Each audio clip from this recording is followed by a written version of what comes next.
അസ്സലാമു അലൈക്കും വറഹ്മത്തുള്ളാഹി വബറകാതുഹു. ബിസ്മില്ലാഹി അൽഹംദുലില്ലാഹ് വസ്സലാത്തു വസ്സലാമു അലാ അഷ്റഫി ഖൽഖില്ലാഹ് വഅലാ ആലിഹി വസ്വഹ്ബിഹി അൽഫായിസീന ബിറിളല്ലാഹ്. വേദിയിൽ ഉപവിഷ്ടരായ മഹാരഥന്മാരെ, സദസ്സിൽ അണിനിരന്ന പതിനായിരങ്ങളെ, ഈ സദസ്സിനപ്പുറത്ത് വളരെ പ്രയാസങ്ങൾ സഹിച്ച് നിൽക്കുന്ന മാന്യ സഹോദരങ്ങളെ,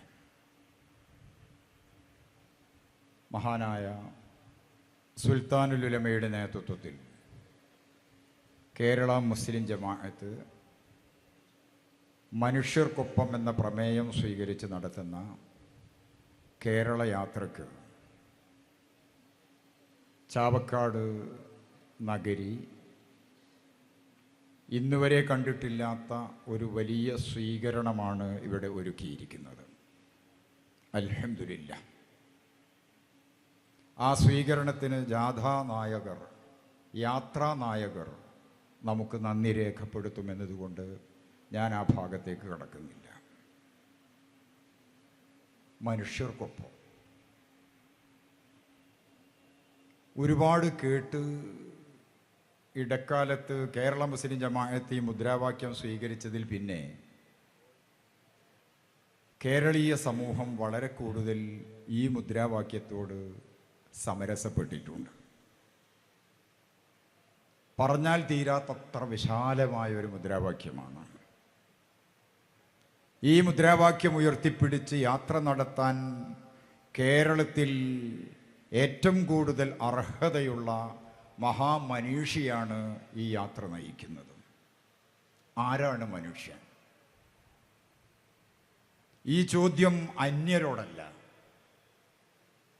ഇത് ഞാൻ എന്നോട് ചോദിക്കേണ്ടതാണ്. നാം ഓരോരുത്തരും അവനവനോട് ചോദിക്കേണ്ടതാണ്. ഈ ചോദ്യം ആത്മവിമർശനപരവും ആത്മസംസ്കരണപരവുമാണ്. മനുഷ്യർക്കൊപ്പം നിൽക്കണമെങ്കിൽ ഞാൻ ആദ്യം മനുഷ്യനാകണം. എനിക്ക് ആന്ത്രോപോളജിയിൽ മനുഷ്യനുള്ളൊരു നിർവചനമുണ്ട്.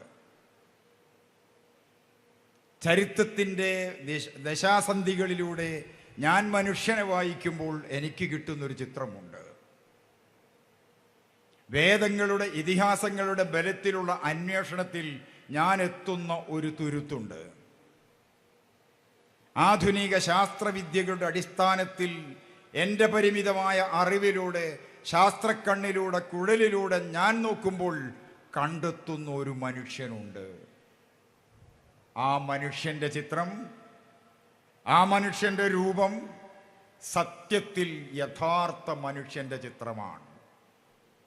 അതെന്നോട് പറയുന്നു, നമ്മോട് പറയുന്നു. വ്യതിരിക്തതകളുണ്ട്, വൈവിധ്യങ്ങളുണ്ട്, വ്യത്യാസങ്ങളുണ്ട്. അത് പല തരത്തിലും തലത്തിലുമുണ്ട്.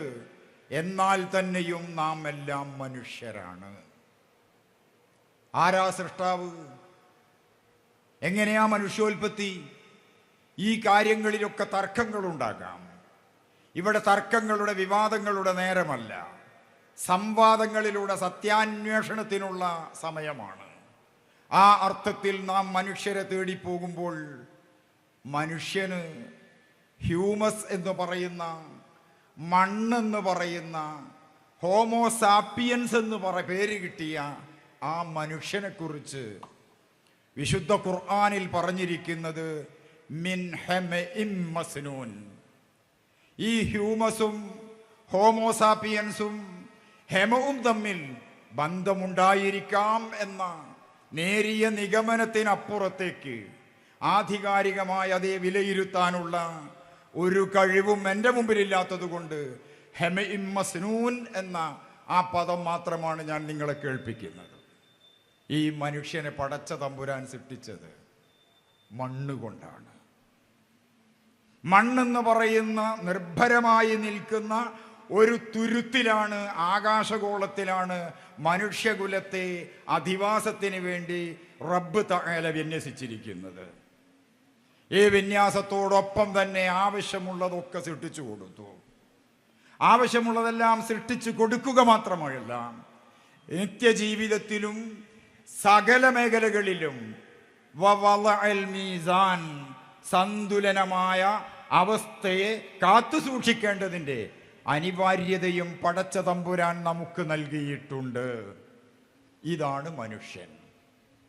ഈ മനുഷ്യൻ എങ്ങനെ മറ്റുള്ളവരുടെ തലയോട്ടിയുടെ ശക്തി പരിശോധിക്കും? ഈ മനുഷ്യൻ എങ്ങനെ മറ്റൊരാളുടെ നെഞ്ചിൻ്റെ കരുത്തു നോക്കും? തൻ്റെ കൈക്കരുത്തുകൊണ്ട് മറ്റൊരാളെ എങ്ങനെ അവർ ആക്രമിക്കും? ആക്രമിക്കാൻ പാടില്ല, വെറുക്കാൻ പാടില്ല, വിദ്വേഷം വെച്ചു പുലർത്താൻ പാടില്ല. അങ്ങനെ വെച്ചു പുലർത്തുന്ന ഒരിടത്ത് സ്വാസ്ഥ്യമുണ്ടാവുകയില്ല. സ്വൈരമായ ജീവിതവും സമാധാനവും വികസനവും സാധ്യമാകണമെങ്കിൽ അവിടെ നിയമങ്ങളാൽ മനുഷ്യ ജീവിതം നിയന്ത്രിക്കപ്പെടണം. അങ്ങനെ നിയന്ത്രിക്കപ്പെടാനുള്ള വിധികളുടെ, വിലക്കുകളുടെ, ഐച്ഛികങ്ങളുടെ സമാഹാരത്തിന് പറയുന്ന പേരാണ് വിശുദ്ധ മതം അല്ലെങ്കിൽ മതങ്ങൾ എന്നത്. ദേശീയമായും രാഷ്ട്രീയമായും ഒരു രാജ്യം അതിൻ്റെ സുരക്ഷയ്ക്ക് ആവശ്യമായ നിയമങ്ങളെ വെച്ചുകൊണ്ട് മുന്നോട്ട് നീങ്ങുന്ന അവസ്ഥക്കാണ് നാം സ്വാതന്ത്ര്യം എന്നും പറയുന്നത്. ഞാൻ സ്വതന്ത്രനാണ്, നിങ്ങളും സ്വതന്ത്രരാണ്. എൻ്റെ സ്വാതന്ത്ര്യം അനുഭവിക്കാൻ എനിക്ക് അവസരമുണ്ടാകണമെങ്കിൽ ഞാൻ നിയമങ്ങൾക്ക് വിധേയനായി ജീവിച്ചു കൊള്ളണം. അങ്ങനെ ജനങ്ങളുടെ മുമ്പിൽ മനുഷ്യർക്കൊപ്പം നിന്ന് അവരോടൊപ്പം ജീവിക്കുമ്പോൾ ഒരുപാട് മൂല്യങ്ങളെ സംരക്ഷിച്ചുകൊണ്ട് നമുക്ക് മുന്നോട്ട് പോകാനൊക്കുകയുള്ളൂ. ഇത് ജനാധിപത്യ രാജ്യമാണ്. ഈ ജനാധിപത്യ രാജ്യത്ത് വളരെ വ്യക്തമായി പറഞ്ഞാൽ നമ്മുടെ രാജ്യത്തിന് തുല്യമായ മറ്റൊരു ദേശരാഷ്ട്ര സമൂഹം ലോകത്തില്ല എന്ന് പറഞ്ഞാൽ അത് അതിശയോക്തിപരമല്ല. ഇഞ്ചോടിഞ്ച് വ്യത്യാസപ്പെട്ടിരിക്കുന്നു നമ്മൾ. ഈ വ്യത്യാസപ്പെട്ടിരിക്കുന്ന നമ്മളെ കോർത്തിണക്കുന്ന മാനവികത എന്ന, സ്നേഹമെന്ന, ബഹുമാനമെന്ന അനിവാര്യ വികാരമുണ്ട്. ആ അനിവാര്യ വികാരത്തിന് നിയമപരമായ പരിരക്ഷ നൽകുന്ന ഭരണഘടനയും നമുക്കുണ്ട്. അതിവിടെ ഉയർത്തി കാണിക്കപ്പെടുകയും നമ്മുടെ നേതൃത്വത്തിന് സമ്മാനിക്കപ്പെടുകയെന്ന് ചെയ്തിട്ടുണ്ട്. അതിലേക്കും ഇപ്പോൾ കടന്നു പോകാൻ അവസരമില്ല. നാം മനുഷ്യരെയാണ് സംബോധന ചെയ്യുന്നത്. മനുഷ്യരെന്ന് പറഞ്ഞാൽ ഏതെങ്കിലും ഒരു വിഭാഗമേ അല്ല. മനുഷ്യരുടെ കൂട്ടത്തിൽ ഏറ്റവും കൂടുതൽ ചർച്ച ചെയ്യപ്പെടേണ്ടുന്ന ഒരു വിഭാഗമുണ്ട്. അത് സ്ത്രീ സമൂഹമാണ്. സ്ത്രീകളെക്കുറിച്ച് പറയുമ്പം ആധുനിക സമൂഹത്തിൻ്റെ സ്ത്രീ സങ്കല്പം ഇന്ന് ഫെമിനിസത്തിലൂടെ കടന്നു പോവുകയാണ്. നവലിബറൽ ചിന്തകളിലൂടെ കടന്നു പോവുകയാണ്. പുതുതലമുറകളിൽ അതുണ്ടാക്കുന്ന മാരകമായ വിപത്തെന്തെന്ന് ചോദിച്ചാൽ ഈ പുതുപുത്തൻ ചിന്തയുടെ തിക്തഫലം മാനുഷിക വിഭവങ്ങളുടെ അപര്യാപ്തതയായിരിക്കും. നീട്ടിപ്പറയേണ്ടുന്ന ഒരു വിഷയത്തെ ഒന്ന് സ്പർശിക്കുക മാത്രമേ ഇപ്പോൾ ഞാൻ ചെയ്യുന്നുള്ളൂ. ഇതിൻ്റെ തിക്തഫലം മാനുഷിക വിഭവത്തിൻ്റെ അപര്യാപ്തതകളായിരിക്കും. ലോകത്തെ ഏറ്റവും കൂടുതൽ വിലപിടിപ്പുള്ള വിഭവം അത് മാനുഷിക വിഭവമാണ്. ലോകത്തെ ഏറ്റവും കൂടുതൽ വിലപിടിപ്പുള്ള വസ്തു ഒന്ന് സമയമാണ്. ഈ മാനുഷിക വിഭവത്തെയും സമയം പാഴാക്കാതെ ഉപയോഗപ്പെടുത്തുകയും ചെയ്യേണ്ടുന്നതിൻ്റെ അനിവാര്യതകളിലേക്ക് നാം കടന്നു ചെല്ലേണ്ടതുണ്ട്. മനുഷ്യർക്കൊപ്പം നിൽക്കണമെങ്കിൽ മനുഷ്യർക്ക് ആവശ്യമുള്ളത് കൊടുത്തേ പറ്റൂ. അവർക്ക് അന്നം വേണം, ആഹാരം വേണം, വെള്ളം വേണം, വീട് വേണം, പാർപ്പിടം വേണം, വസ്ത്രം വേണം, അതിലുപരി സമാധാനം വേണം, ആരോഗ്യം വേണം. ഇതൊക്കെ മനുഷ്യനെ നാം നൽകണമെങ്കിൽ പ്രവാചക തിരുമേനി എന്നോട് പറഞ്ഞിട്ടുണ്ട്,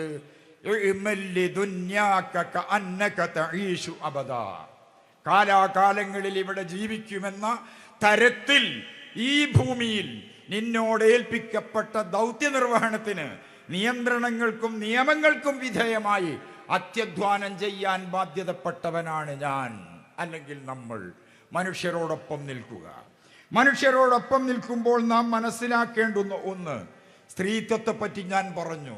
അപമാനിക്കപ്പെട്ടുകൊണ്ടിരിക്കുന്നു സ്ത്രീത്വം. മഹാനായ റസൂലുള്ളാഹി സ്വല്ലല്ലാഹു അലൈഹി വസല്ലം സ്ത്രീകളുടെ കാര്യം മനുഷ്യാവകാശ പ്രഖ്യാപന വേളയിൽ പ്രത്യേകം എടുത്തു പറഞ്ഞിട്ടുണ്ട്. സ്ത്രീകളെ ആദരിക്കേണ്ടതുണ്ട്, സ്ത്രീകളെ ബഹുമാനിക്കേണ്ടതുണ്ട്. അവർ നമ്മുടെ കൂടെ നിൽക്കേണ്ടവരും കൂടെ വളർന്നു വരേണ്ടവരും നമ്മോടൊപ്പം അവരവരുടെ തലങ്ങളിൽ നിന്ന് വികസന പ്രവർത്തനങ്ങളിലും ദൗത്യ നിർവഹണങ്ങളിലും പങ്കാളിത്തം വഹിക്കേണ്ടവരുമാണ്. ഞാൻ ഫെമിനിസത്തെ പറ്റി പറഞ്ഞിരുന്നു തൊട്ടു മുമ്പ്. എൻ്റെ ശബ്ദം ശ്രവിക്കുന്ന ആധുനിക സാങ്കേതിക വിദ്യകളുടെ അടിസ്ഥാനത്തിൽ ഇത് വീക്ഷിക്കുന്ന വല്ല സഹോദരിമാരുണ്ടെങ്കിൽ, അല്ലെങ്കിൽ ആ സഹോദരിമാരുടെ ഉമ്മമാരായ, ഭാര്യമാരായ, പെൺമക്കളായ, സഹോദരിമാരായ ആളുകളാണല്ലോ ഈ കൂടി നിൽക്കുന്ന പരശതം ജനങ്ങൾ. ഇവരോട് ഞാൻ പറയട്ടെ, മതത്തെ ആക്ഷേപിക്കാൻ വേണ്ടി നവലിബറൽ ചിന്തകൾ വെച്ചുകൊണ്ട് ചില ആളുകൾ നെയ്തെടുക്കുന്ന ഒരു കൽപ്പിത കഥയുണ്ട്. പുരുഷ കേന്ദ്രീകൃതമാണ് മതമെന്നത്. ഒറ്റ വാക്കിൽ ഞാൻ പറയട്ടെ, പെണ്ണുടൽ ആസ്വദിക്കാൻ പുരുഷന് നിർബാധം അവസരമൊരുക്കാൻ വേണ്ടി പുരുഷ കേന്ദ്രീകൃതമായി നിർമ്മിക്കപ്പെട്ടതാണ് ഫെമിനിസം എന്നതാണ് എൻ്റെ വാദമുഖം. ആ ഫെമിനിസത്തിൻ്റെ ഭീകരമായ അവസ്ഥയിലേക്ക് നമ്മുടെ സഹോദരിമാരാരും കടന്നു പോകാൻ പാടില്ല. സ്ത്രീക്ക് സ്വാതന്ത്ര്യം നിഷേധിക്കുകയല്ല, സ്ത്രീയുടെ സ്വാതന്ത്ര്യത്തെ സംരക്ഷിക്കുകയും സ്ത്രീയുടെ ഡിഗ്നിറ്റിയെ, മാന്യതയെ സംരക്ഷിക്കുകയും ചെയ്യുക എന്നതാണ് നമുക്കിവിടെ ചെയ്യാനുള്ളത്. അതുകൊണ്ട് ഞാനും നിങ്ങളും ഒറ്റ ശ്വാസത്തിൽ പറയേണ്ടുന്ന കാര്യം, ഇത് ജനാധിപത്യ രാജ്യമാണ്, ഇത് മതേതര രാജ്യമാണ്. ഈ മതേതര ജനാധിപത്യ രാജ്യത്ത് ചില നിയമ പരിഷ്കാരങ്ങൾ ആവശ്യമുണ്ട്. ഒന്ന്, പലതും ഇവിടെ പറഞ്ഞിട്ടുണ്ടാകാം, ചിലതൊക്കെ ചിലപ്പോൾ ചിലർ ആദ്യമായി കേൾക്കുന്നതുമായിരിക്കാം. ജനപ്രാതിനിധ്യ നിയമം മാറ്റി എഴുതണം, ഭേദഗതി ചെയ്യണം. എന്തേ പറഞ്ഞത്? ജനപ്രാതിനിധ്യ നിയമം മാറ്റി എഴുതേണ്ടതുണ്ട്. ഞാനെന്ന ജനപ്രതിനിധി തെരഞ്ഞെടുത്ത ജനങ്ങളോടും തെരഞ്ഞെടുക്കപ്പെട്ട കാലത്തോടും കൂറും നീതിയും പുലർത്താതെ പുതിയൊരു മേച്ചിൽപ്പുറം തേടി അവിടെ പുല്ലുണ്ട്, വെള്ളമുണ്ട്, വിഭവമുണ്ട് എന്നതിൻ്റെ പേരിൽ നിലവിലെ എൻ്റെ പ്രാതിനിധ്യം രാജിവെച്ച് അപ്പുറത്തൊരിടത്തേക്ക് മത്സരിക്കാൻ ഞാൻ പോകുമ്പോൾ നഷ്ടപ്പെടുന്നത് രാജ്യത്തിൻ്റെ സമ്പത്തും ഈ രാജ്യത്തെ ജനങ്ങളുടെ വികസനത്തിന് വേണ്ടി ഉപയോഗിക്കേണ്ടിയിരുന്ന സമയവും സന്ദർഭവുമായതുകൊണ്ട് അത്തരം സ്ഥാനമോഹികളെ ജനപ്രാതിനിധ്യ നിയമം ഭേദഗതി ചെയ്തിട്ട് അവർ അയോഗ്യരാണെന്ന് നിയമം പറയേണ്ടതുണ്ട്. മറ്റൊന്നുകൂടി പറഞ്ഞ് ഞാൻ ആ ഭാഗം അവസാനിപ്പിക്കാം. അത് വേറെയൊന്നുമല്ല, ഞാനെന്ന പൗരൻ ഒരേ സമയത്ത് 2 മണ്ഡലങ്ങളിൽ മത്സരിക്കുന്നു. ചിലപ്പോൾ ഞാൻ 2ലും തോറ്റെന്നിരിക്കും, വേറെ ചിലപ്പോൾ ഞാൻ 2ലും ജയിച്ചെന്നിരിക്കും. 2ലും ജയിച്ചാൽ 1 ഞാൻ രാജിവെക്കൽ നിർബന്ധമാണ്. ഇന്നത്തെ നിയമമനുസരിച്ച് പുതിയ ഇലക്ഷൻ നടക്കും. രാജ്യത്തിൻ്റെ പണവും സമ്പത്തും നേരവും അതിലൂടെ ചോർന്നു പോകും എന്നതും മറ്റൊരു സത്യമാണ്. അതുകൊണ്ട് സ്വാഭാവികമായും ഈ നിയമങ്ങൾ വികസനോന്മുഖമായും ദേശീയ താൽപ്പര്യങ്ങൾക്ക് അനുസൃതമായും രാജ്യത്തിൻ്റെ വിഭവങ്ങളും പണവും ചോർന്നു പോകാത്ത വിധം പുനഃസൃഷ്ടിക്കപ്പെടണമെന്നതും വിനീതമായൊരു അഭിപ്രായമായി ഞാൻ ഇവിടെ രേഖപ്പെടുത്തുകയാണ്. അതോടൊപ്പം ഈ കൂടി നിൽക്കുന്ന ആളുകൾ മുഴുവൻ നല്ല വിദ്യാസമ്പന്നരാണ്, അറിവുള്ളവരാണ്, അനുഭവങ്ങളുമുള്ളവരാണ്. ചരിത്രത്തിൻ്റെ പുറകോട്ട് പോയി ചരിത്രത്തെ നാം വായിച്ചെടുക്കുക. ആ വായനയിൽ നിന്ന് നമുക്ക് കിട്ടും പൂർവീകർ കാണിച്ചു തന്ന സോഷ്യൽ ഹാർമണിയുടെയും കമ്മ്യൂണൽ ഹാർമണിയുടെയും മകുടോദാഹരണങ്ങൾ. പരസ്പരം തല്ലി തല തല്ലി കീറേണ്ടവരല്ല. അത് ദേവാലയങ്ങളുടെ പേരിലായാലും ചേർച്ചുകളുടെ പേരിലായാലും പള്ളികളുടെ പേരിലായാലും പാടില്ല എന്നാണ് ഞാൻ പറഞ്ഞു വരുന്നത്. ഇന്ത്യയിലെ ആദ്യത്തെ മുസ്ലിം പള്ളി നിലനിൽക്കുന്നത് ഈ ജില്ലയിലാണ്. ഇന്ത്യയിലെ ആദ്യത്തെ അല്ലെങ്കിൽ കേരളത്തിലെ ആദ്യത്തെ ക്രൈസ്തവ ദേവാലയം നിലനിൽക്കുന്നതും ഈ ജില്ലയിലാണ്. ഇവിടെയാണ് ഗുരുവായൂരും കൊടുങ്ങല്ലൂരും ഉള്ളത്. ഇവിടെ നമ്മുടെ നാട്ടിലെ സോഷ്യൽ ഹാർമണിയെക്കുറിച്ച്, മത സാഹോദര്യത്തെക്കുറിച്ച് നാം ചിന്തിക്കുമ്പോൾ നമുക്ക് കാണാനാകുന്ന ചിത്രം, ദേവാലയങ്ങൾ ഓരോന്നും തൊട്ടുരുമ്മി നിൽക്കുകയും ചിലയിടങ്ങളിൽ അത് സയാമീസ് ഇരട്ടകളെ പോലെ വർത്തിക്കുകയും ചെയ്യുന്ന അനുഭവം കണ്ണു തുറന്നു നോക്കിയാൽ കേരളത്തിൽ അങ്ങോളം ഇങ്ങോളം കാണും. ഇവിടെ ജനങ്ങൾ സൗഹാർദ്ദത്തിലാണ്, ഇവിടെ ജനങ്ങൾ സ്നേഹത്തിലാണ്.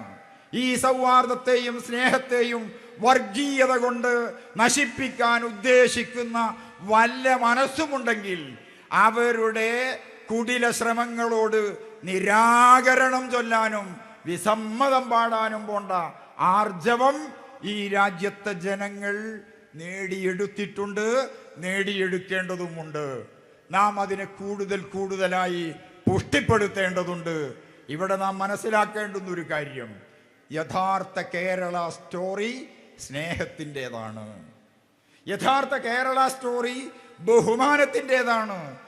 യഥാർത്ഥ കേരള സ്റ്റോറി സാഹോദര്യത്തിൻ്റെതാണ്, സംഘർഷത്തിൻ്റെതല്ല, സംശയങ്ങളുടേതല്ല, സഹിഷ്ണുതയിൽ മാത്രം പരിമിതപ്പെടുന്നതല്ല, സഹിഷ്ണുതക്കപ്പുറത്തുള്ള ബഹുമാനമെന്ന വളരെ വലിയ അനിവാര്യമായ ഒരു അവസ്ഥയിലേക്ക് ചെന്നെത്തി നിൽക്കുന്നതുമാണെന്ന് ഈ സന്ദർഭത്തിൽ ഞാൻ ഓർമ്മപ്പെടുത്തുകയാണ്.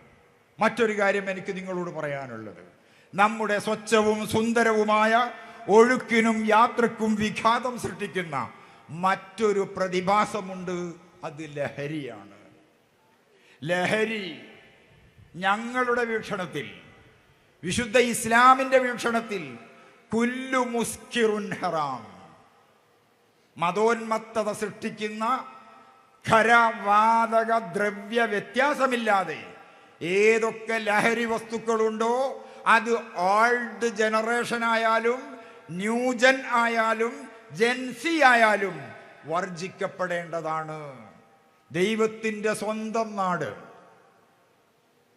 നരകത്തിൻ്റെ മദ്യം തീർക്കുന്ന നാടായി മാറാൻ പാടില്ല. അതിൻ്റെ കണക്കുകളിലേക്കൊന്നും ഈ സന്ദർഭത്തിൽ ഇറങ്ങിച്ചെല്ലാൻ ഞാൻ ആഗ്രഹിക്കുന്നില്ല. സത്യം പറഞ്ഞാൽ മദ്യം കൊണ്ട് കണക്കുകൾ വെച്ച് നോക്കുമ്പം ലാഭമുണ്ടെന്ന് പറയപ്പെടുന്നുണ്ട്. മദ്യം തീർക്കുന്ന ദൂഷിത വലയത്തിൽ വിനിയോഗിക്കപ്പെടുന്ന ഭീമമായ സംഖ്യയും മദ്യം മൂലം ലഭിക്കുന്ന ചെറിയ വരുമാനമെന്ന സങ്കല്പവും ടാലിയാകുന്ന കണക്കല്ല. കൂടുതലായി അവിടെ നമ്മുടെ ദ്രവ്യം, നമ്മുടെ പണം, നമ്മുടെ അന്തസ്സ്, നമ്മുടെ തലമുറകൾ നശിച്ചുകൊണ്ടിരിക്കുന്നു. ഇവിടെ ലഹരിക്കെതിരെയുള്ള വലിയൊരു മുന്നേറ്റവും കൂടി നടത്തിയാലേ മനുഷ്യർക്കൊപ്പം നമുക്ക് നിൽക്കാൻ കഴിയൂ. നാം മനുഷ്യരെ ബഹുമാനിക്കണം, നാം മനുഷ്യരെ ആദരിക്കണം. നമ്മോടൊപ്പമുള്ള ആളുകൾ, അയൽക്കാരനായാലും ഏതു നാട്ടുകാരനായാലും നാം അവരെ ബഹുമാനിക്കണം. കേരളത്തിൻ്റെ മാതൃക അതാണ്. തൊഴിലന്വേഷിച്ച് കേരളത്തിന് പുറത്തു നിന്ന് വന്നിരിക്കുന്ന മാന്യ സഹോദരങ്ങളെ തൊഴിലാളികളെന്നല്ല വിളിക്കുന്നത്, നാം അതിഥികളെന്നാണ്. ആ ആതിഥ്യ മര്യാദ നാം കൊടുക്കുമ്പം നമ്മുടെ ഇടയിലും സ്നേഹത്തിൻ്റെ മര്യാദ നല്ല പാട്ടുപാടി നമ്മെ ഉണർത്തുകയും ഉയർത്തുകയും ചെയ്യേണ്ടുന്ന സന്ദർഭമാണെന്ന് മാത്രം ഈ സമയത്ത് ഞാൻ ഓർമ്മപ്പെടുത്തട്ടെ. മഹാനായ ഉള്ളൂർ എന്ന മഹാകവിയെ ഒറ്റ വരിയിൽ ഈ സന്ദർഭത്തിൽ ഞാൻ ഉദ്ധരിക്കുകയാണ്. അവിടുന്ന് പാടി, ഓർത്താൽ ഒറ്റ തറവാട്ടുകാർ നാം, ഓർത്താൽ ഒറ്റ തറവാട്ടുകാർ നാം എന്ന് പറഞ്ഞാൽ ആദമെന്ന ആദ്യ മനുഷ്യന്റെയും ആദമിൽ നിന്ന് ക്ലോൺ ചെയ്ത് സൃഷ്ടിക്കപ്പെട്ട ഹവ്വ എന്ന നമ്മുടെ ആദ്യ മാതാവിൻ്റെയും വംശാവലിയിൽപ്പെട്ടവരാണ് ഈ കാണുന്ന നമ്മളെല്ലാവരും. ഓർത്താൽ ഒറ്റ തറവാട്ടുകാർ നാം. ആ ഓർമ്മ നമുക്കുണ്ടാകാനുള്ള വാട്ടുകൂടിയാണ് മനുഷ്യർക്കൊപ്പം എന്ന ഈ മുദ്രാവാക്യം. മഹാനായ അരങ്ങ് കാണാത്ത ഒരു സാഹിത്യകാരനുണ്ട്, നടനുണ്ടായിരുന്നു കേരളത്തിൽ, ശ്രീ തിക്കോടിയൻ. തിക്കോടിയൻ പറഞ്ഞൊരു വാക്കുകൂടി എനിക്ക് ഈ സമയത്ത് ഓർമ്മ വരികയാണ്. അദ്ദേഹം പറഞ്ഞു, ജീവിതത്തിൽ ഒരു കയറ്റവും ഇറക്കവും ഉണ്ടാകും, ഒരു നേട്ടത്തിനൊരു കോട്ടം, ഒരു സന്തോഷത്തിനൊരു ദുഃഖം. അത് രണ്ടും ജീവിതത്തിൽ ഞാൻ ഏറ്റുവാങ്ങിയിട്ടുണ്ട്. ഒന്ന് അത്യാഹ്ലാദത്തോടുകൂടി, മറ്റൊന്ന് അതീവ ദുഃഖത്തോടുകൂടി. ഈ സ്നേഹവും ബഹുമാനവും ദുഃഖവും സങ്കടവും ഉന്നതിയും താഴ്ചയും എല്ലാം ചേർന്നുകൊണ്ട് നമ്മുടെ മുമ്പിൽ സൃഷ്ടിക്കുന്ന ഒരു അവസ്ഥയിൽ മനുഷ്യരെ നാം മറക്കാതിരിക്കുക. മനുഷ്യരെ മറക്കാതിരിക്കണമെങ്കിൽ സ്രഷ്ടാവിനെ നാം ഓർക്കണം. നാം സ്രഷ്ടാവിനോട് കൂടുതൽ കടപ്പെട്ടവരായിരിക്കുമ്പോൾ ലഭ്യമായ അനുഗ്രഹങ്ങളിൽ വർധനവ് സിദ്ധിക്കുമെന്നതാണ് ഖുർആൻ നമുക്ക് നൽകിയിരിക്കുന്ന നല്ലൊരു സന്ദേശം.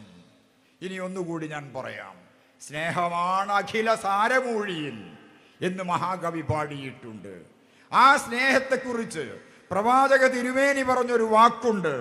മുത്തഫഖുൻ അലൈഹിയായി വന്നിരിക്കുന്ന ഹദീസാണ്. ലാ യുഅ്മിനു അഹദുക്കും ഹത്താ യുഹിബ്ബ ലി അഖീഹി മാ യുഹിബ്ബു ലി നഫ്സിഹി. ജനങ്ങളായ തൻ്റെ കൂട്ടുകാരായ സഹോദരന്മാരായ ആളുകൾക്ക് താൻ എന്താണോ ആഗ്രഹിക്കുകയും ഇഷ്ടപ്പെടുകയും ചെയ്യുന്നത് അത് അവർക്ക് കൂടി ലഭ്യമാക്കാൻ വേണ്ടി ശ്രമിക്കുകയും അവർക്ക് കൂടി അതിന് അവസരമുണ്ടെന്നും അവകാശമുണ്ടെന്നും സമ്മതിച്ചു കൊടുക്കുന്ന ഉദാത്തമായ ഒരവസ്ഥ. ആ അത്യുദാത്ത സാഹോദര്യ സംസ്കാരത്തെക്കുറിച്ച് ലോകത്തെ ഉണർത്തിയ പ്രവാചക തിരുമേനി സ്വല്ലല്ലാഹു അലൈഹി വസല്ലമ തങ്ങളുടെ വാക്കുകൂടി മുമ്പിൽ വെച്ച് കേരളീയനായ ഒരു കവി പാടിയ ഒരു വാക്യമുണ്ട്. അതിങ്ങനെയാണ്: ഈ കാര്യങ്ങളെല്ലാം നാം മനസ്സിലാക്കുന്നു. നാം ഒരു അമ്മയുടെ, ഒരു ഉമ്മയുടെ, ഒരു മാതാവിൻ്റെ, ഒരു പിതാവിൻ്റെ സന്തതികളാണെന്ന സത്യം നാം സമ്മതിക്കുന്നു. അങ്ങനെ നമ്മോട് സമ്മതിപ്പിക്കുന്ന ഒരുപാട് ഉദാഹരണങ്ങളുടെ നിറഞ്ഞ ഭൂതലത്തിലാണ്, പരിസരങ്ങളിലാണ്, ചുറ്റുവട്ടങ്ങളിലാണ്, മൂക്കിനു മുമ്പിലാണ് നാം ഓരോരുത്തരും ജീവിക്കുന്നത്. അതുകൊണ്ട് തന്നെ ആ കവിവാക്യം ഇങ്ങനെയാണ്: ഇന്നു തൊട്ടിനി ഇല്ല നമ്മളിൽ ഭിന്നവർഗീയ ചിന്തകൾ, ഇല്ല ജാതി മതാതി ഭേദങ്ങളില്ല അനാചാര നിഷ്ഠകൾ.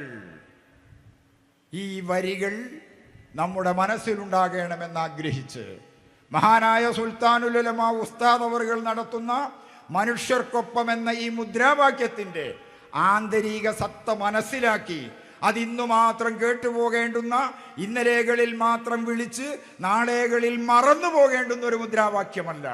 ഹൃദയത്തിൽ നിന്ന് ഹൃദയത്തിലോട്ട് നിത്യേനയെന്നോണം നൈരന്തര്യം വിട്ടുമാറാത്ത രൂപത്തിൽ പ്രസരണം നടത്തപ്പെടേണ്ടുന്ന ഒരു സന്ദേശമാണ്.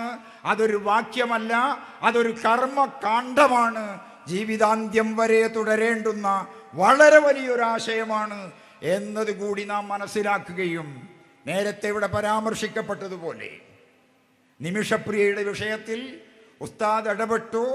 അതിൻ്റെ ആദ്യ പാദങ്ങളിലൊക്കെ നല്ല വിജയം കണ്ടപ്പോൾ ഉസ്താദിനോട് പത്രപ്രവർത്തകർ ചോദിച്ചു, എന്തേ നിങ്ങളിങ്ങനെ ഇതിലിടപെടാൻ? ഉസ്താദ് പറഞ്ഞു, മനുഷ്യനായതുകൊണ്ട്. ഈ ഒരു മറുപടി കേട്ടതോടുകൂടി ആർക്കും ഒന്നും പറയാനില്ല.